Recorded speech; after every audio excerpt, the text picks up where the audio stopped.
Do you know of a stellar leader or an outstanding organization that deserves a proper shout-out?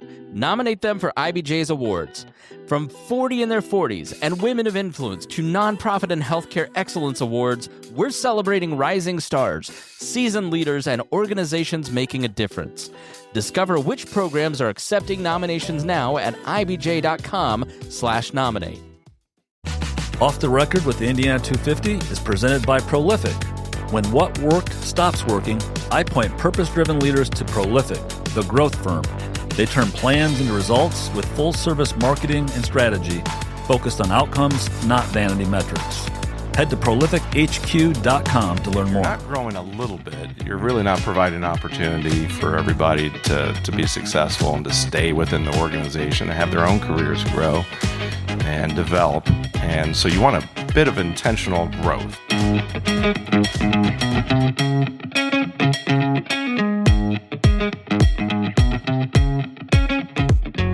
Welcome to Off the Record, a podcast featuring leaders on IBJ Media's Indiana 250 list. I'm Nate Feltman, CEO of IBJ Media, which publishes the Indiana 250, a list of the most influential business people in Indiana. Welcome to a special conversation with Craig Huse, president of Huse Culinary and IBJ's 2026 Mickey Maurer Entrepreneur of the Year. I'm Nate Feltman, CEO of IBJ Media. My conversation with Craig Huse was recorded on stage at IBJ's Fast 25 event right after Craig accepted IBJ's annual Mickey Maurer Entrepreneur of the Year Award. You can see the video of the entire event in the IBJ Media app. Craig leads one of the most iconic hospitality companies in the state. Huse Culinary operates St. Elmo Steak House, Harry Izzy's, 1933 Lounge, and the HC Tavern and Kitchen, with locations across Indianapolis, Fishers, and Carmel, plus a growing retail business that includes Prime-Age Spirits and the famous St. Elmo cocktail sauce, now sold in 40 states. The company is opening its first restaurant outside of Indiana later this year in Phoenix, Arizona.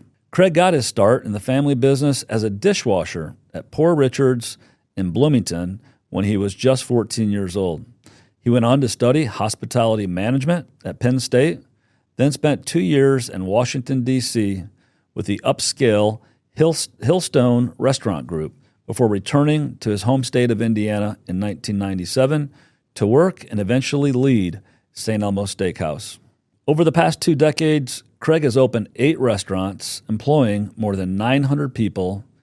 He launched a retail line of bottled sauces, seasonings, and cocktails, and co-founded Devour Indy, the city's premier dining event. He has earned a spot on IBJ's Indiana 250 list every year since the award launched in 2022. This spring, IBJ named him the 3rd recipient of the Mickey Maurer Entrepreneur of the Year Award, recognizing leaders who embody the same drive and civic ambition that defined Mickey's career.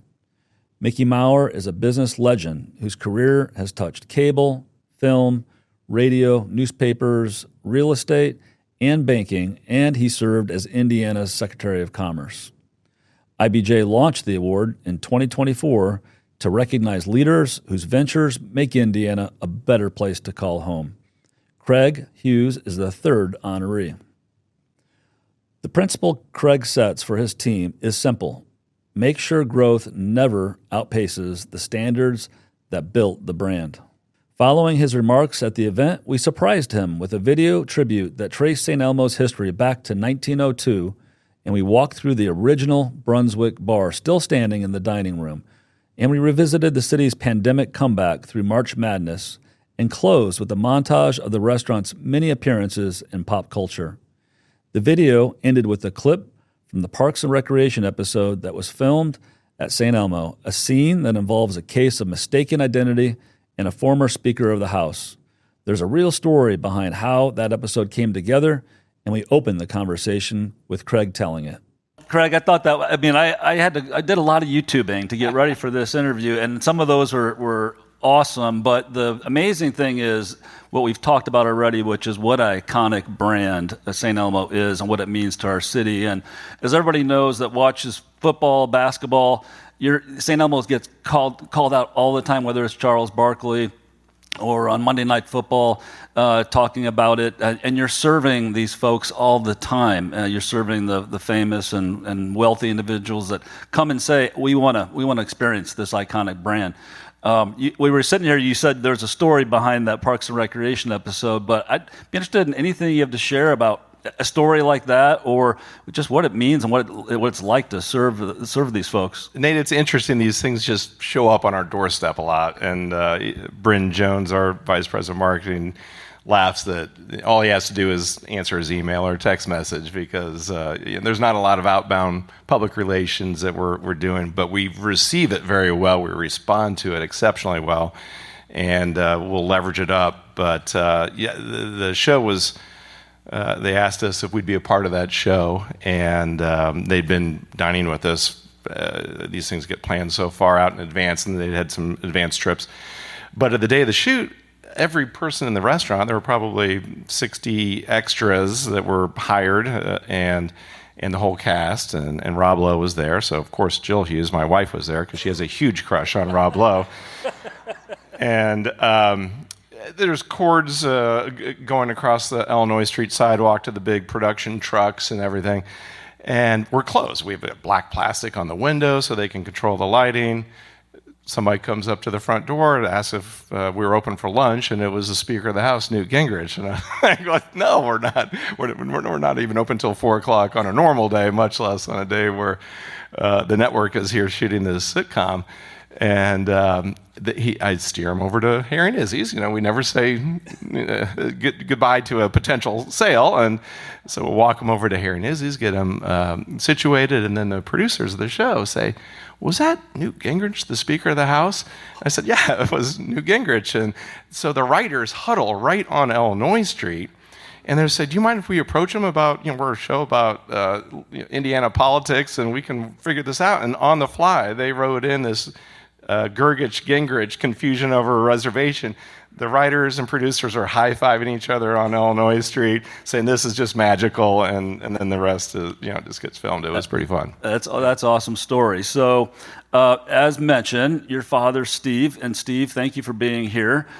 He bought St. Elmo in 1986 after being an entrepreneur himself. He had Arby's franchises and started Noble Romans, helped take Noble Romans public.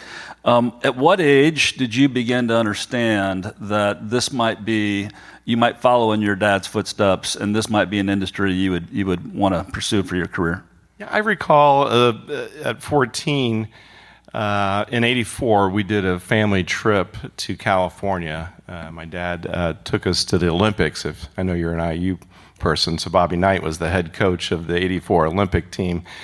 And we went out to California, and one of the things that, besides going to see a few of the Olympic events, was my dad was researching and doing some R&D on restaurant ideas in California. And we went in LA and then off to San Francisco and Napa. After that, I'm 14 years old, so I couldn't imbibe in any of the fun things in Napa Valley. But I did see how he was dreaming and had this vision for a restaurant that was Poor Richard's Restaurant, owned by Rick Coombs, that had Malibu on Maryland. And my dad turned it over into Mustards. And I just thought that process of him just dreaming this restaurant concept up and taking sneak photos of menus and getting ideas for menu items and decor and all that stuff was really cool. And so a couple months later, I got the opportunity to work in the family business as a dishwasher. And then it just went from there with, I was sucked in and being in Bloomington and working in a restaurant with college students as servers and hostesses and line cooks, and it was really just you grew up quickly. It was great exposure, and at one time my dad's office was even in the basement of that restaurant, so it was up and close and personal in the restaurant business, and that's launched me towards this career. So some would say, gosh, your path looks so easy. You're following in your dad's footsteps. You have an iconic brand. And I kind of look at it almost the opposite, as in, navigating a transition, sometimes can be challenging. I'm sure it wasn't in your case, but I mean, in some families it can be tough. Okay, when do I get to lead, right? And then secondly, the legacy of 120 years, in some ways, might in some cases feel like it could be a heavy weight. Gosh, people expect this and don't want any change. But you've been able, obviously, to navigate both of those things, and especially the latter piece where you've said, not only are we going to continue the iconic St. Elmo brand, but look at all kinds of new restaurant concepts. And talk about how you navigated those two issues. I'll start with the second there first. I think the lesson one of becoming involved with St. Elmo is don't f*** it up. I mean, that was the message. And that was loud and clear, and I heard it from customers. We heard it internally. We heard it from our staff members too. And when there's a kind of a leadership transition, don't mess it up. And Mickey said the same thing to me too, so I can relate. And then, as my dad uses the term, there's a lot of low-hanging fruit, and there was a lot of low-hanging fruit, even for a restaurant that was 84 years old when he bought it in '86. There are just a lot of opportunities to make improvements, and we chipped away at those, and we had total buy-in. Maybe not total buy-in. We had mostly good buy-in.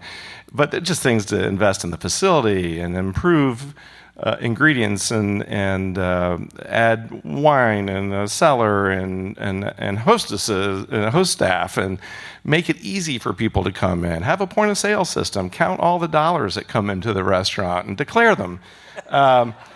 These were things that I learned in the first semester of college, and my dad had been doing for a long time in his business experience. So it was pretty fun. But I think what was your question on the family dynamic? Oh well, just when you said, hey, it's you're going to become the CEO, you're going to lead. Yeah. And that wasn't completely natural. It wasn't like there was an immediate handoff or something like we're seeing in Simon or Wilhelm right now. I was my first day at St. Elmo after my short stint of other career it was 97, so I was 27 years old, and you look like you're 23 when you're 27, right? Your neck's skinny and you're green in experience and all this. So I wasn't ready for that, and to go from I had experience in fine dining in Washington D.C., but I didn't have to go and take this all on at once. And so my dad had the Arby's and other restaurants and really quick service. And one time my dad told me, he said, Craig, make money in quick service, and then you can go and dine out at all the nice restaurants that you want to go to. And my heart was always in the nice restaurants from my experience in Washington, D.C., and that's where I quickly fell in love with that side of the business. So we had a company with two tracks. We had a quick service company, and we had a gentleman, Tom Brown, who's a partner in Harry Izzy still, that was leading Huse Food Group at the time and really focused more on the quick service side of the business. I got to just get leadership in St. Elmo, which was much more manageable, one restaurant, and then from there, it could grow slowly. And so I was building along with our team, support team, in manageable bites in one restaurant to 2 to 3 and 4. And then at some point we split the companies in two, and we've divested of the quick service. And so I didn't really have that need to jump in and take over a CEO position and go through all the roles, because I was kind of digesting it one restaurant at a time and grew into it. So you mentioned in your remarks before we started the fireside chat that you've learned so much from your dad, and that one of them was the principles of kindness and respect for all, and that you wanted to continue the tradition of cultivating a workplace culture that inspires excellence and retains top talent. And I know you've got employees who have been with you for decades, and I know that's something you're really, really proud of. And you've got employees that started as hourly and then have become salaried and are leaders in your company. Can you talk a little bit more about those lessons you've learned and how you've incorporated those lessons from your father and into your business today? Oh, we get so many opportunities in our business to pick up on cues and get exposure to meaningful conversations. I'd have lunch with a guy named Willie Kelly, Chris Clifford's, who's in the room with me. He worked there since 1967, and St. Elmo didn't open until 4:00 in the afternoon, so we'd have lunch together almost every day. And there's just tons of interaction, exposure to people like that I had access to.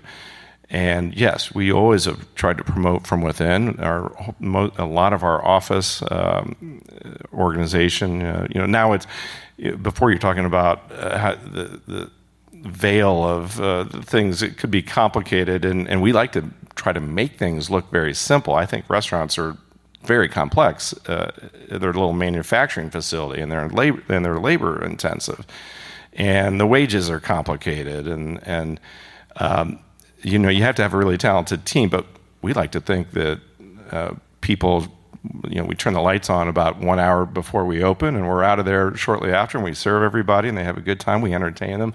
Very simple, but it's really not that simple.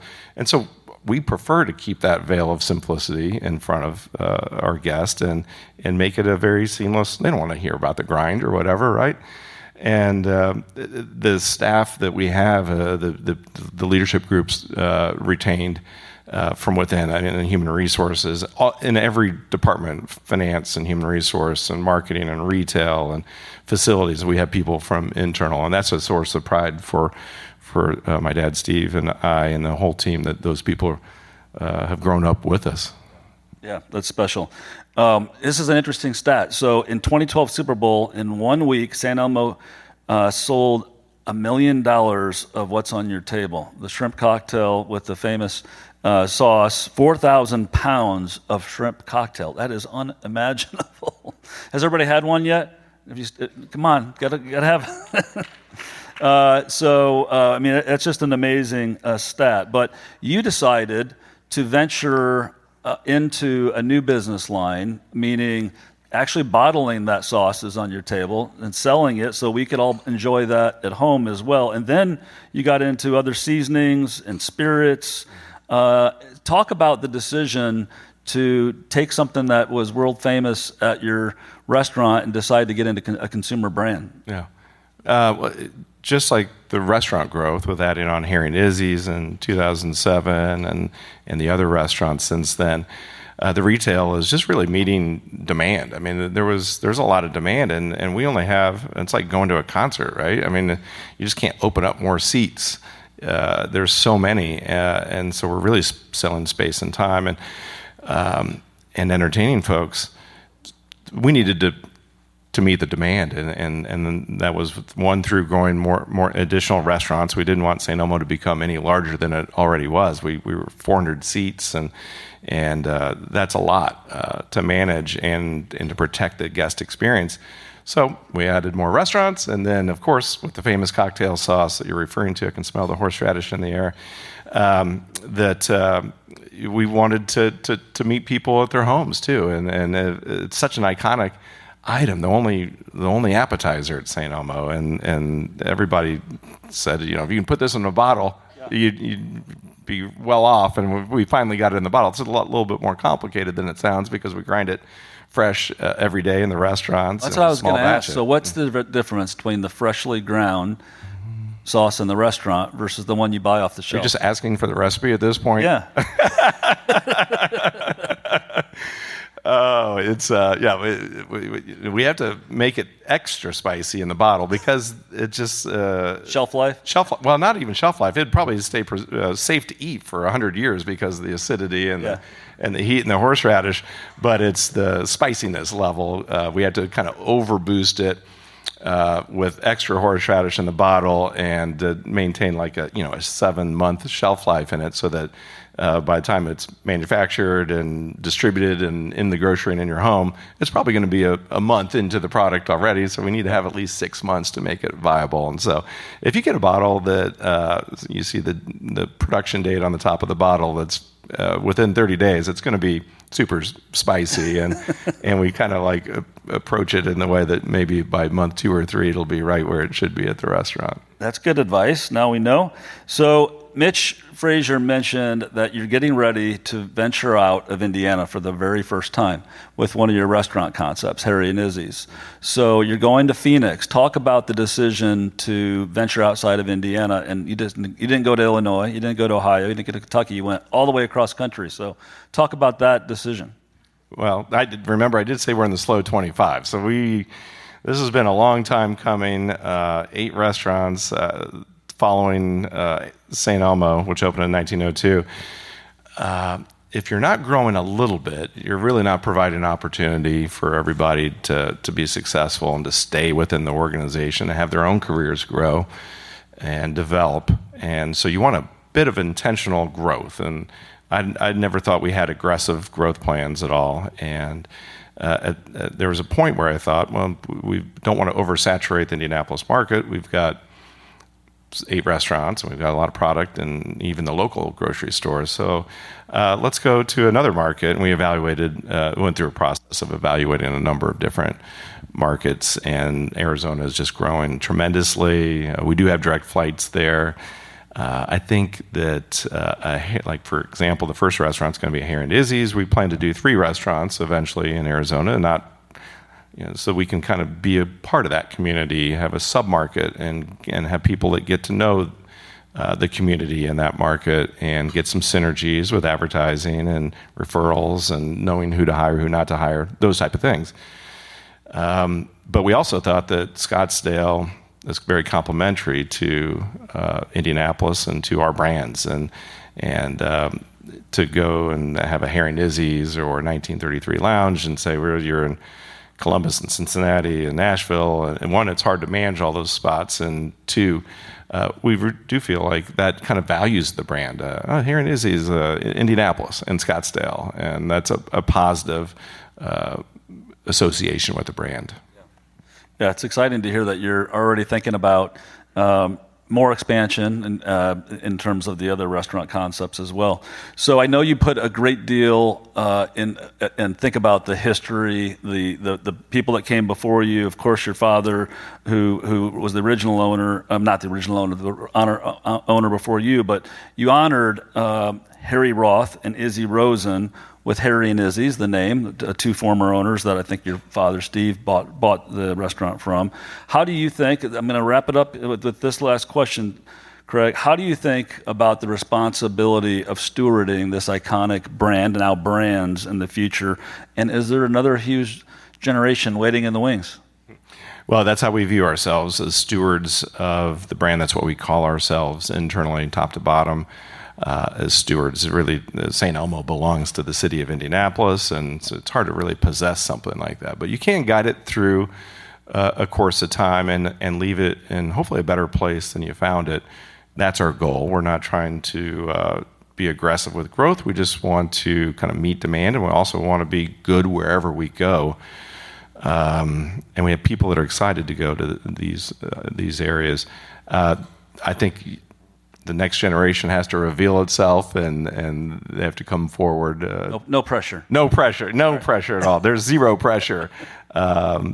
There's zero pressure for that, and we talk a lot about that. But again, there's a big gap, and so I've got to decide how long I got to stay around and be involved. And I like what I do, so I think I'm going to be around for a while and make sure that there is a good succession plan in place, and really so that St. Elmo and some of these places that we think we've added a lot of community value with some unique and cool restaurants that are Indiana born, that they'll hopefully outlive us, and that's kind of a cool thing to think about, that your music kind of plays on a little bit. Absolutely. Well, Craig, congratulations on the Mickey Maurer Entrepreneur of the Year Award. Thank you for stewarding the iconic brand and now brands that you do, and congratulations again. Thank you. Thank you again, Nate. Appreciate it.